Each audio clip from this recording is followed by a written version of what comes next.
ચાલો આજે આપણે જાણીએ કે નિકોલા ટેસ્લા પર સ્વામી વિવેકાનંદ અને વૈદિક ફિલોસોફીનો શું પ્રભાવ પડ્યો। આ વાત છે 19મી સદીના અંતની, જ્યારે બે મહાન દિમાગ મળ્યા।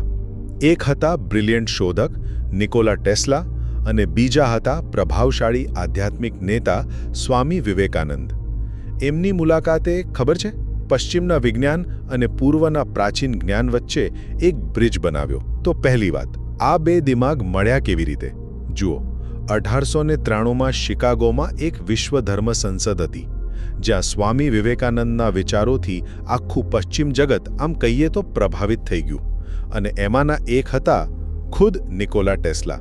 પછી બંને મળ્યા અને સ્વામીજીએ ટેસ્લાને બે વૈદિક કોન્સેપ્ટ સમજાવ્યા। એક પ્રાણ, મતલબ કે આપણી આસપાસની જીવનશક્તિ જે બધી ઊર્જાનો સ્ત્રોત છે, અને બીજો આકાશ, એટલે કે એ તત્વ જેમાંથી આખું બ્રહ્માંડ બન્યું છે। હવે બીજી વાત, વિજ્ઞાન અને આધ્યાત્મિકતાનું મિલન। આ કોન્સેપ્ટ સાંભળીને તો ટેસ્લા એકદમ એક્સાઇટેડ થઈ ગયા।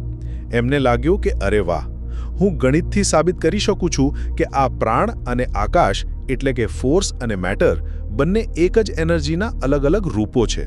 જો આ વાત તમને વેલ્યુએબલ લાગી હોય તો પ્લીઝ સબસ્ક્રાઇબ કરજો, અને ફૂલ વિડીયો માટે નીચે આપેલી વિડીયો લિંકને ક્લિક કરો। અને છેલ્લે, આનો લાંબા ગાળાનો પ્રભાવ શું રહ્યો? તો સવાલ એ છે કે શું ટેસ્લા આને મેથેમેટિકલી સાબિત કરી શક્યા? વેલ, ના, એ ન કરી શક્યા, પણ એમણે જે વિચાર રજૂ કર્યો એ જ મોટી વાત હતી। દ્રવ્ય અને ઊર્જા વચ્ચેના સંબંધનો જે પાયો એમણે વૈદિક જ્ઞાનથી વિચાર્યો, એના લગભગ 10 વર્ષ પછી આલ્બર્ટ આઇન્સ્ટાઈને એમના ફેમસ સમીકરણ E=mc² થી આ જ વાત સાબિત કરી। પ્લીઝ સબસ્ક્રાઇબ કરો અને આ વિડીયોને લાઇક અને શેર કરો। તો બસ નિકોલા ટેસ્લા અને સ્વામી વિવેકાનંદની આ મુલાકાત એનું ઉત્તમ ઉદાહરણ છે કે કેવી રીતે પ્રાચીન ભારતીય જ્ઞાન અને આધુનિક વિજ્ઞાન એકબીજાને પૂરક બની શકે છે।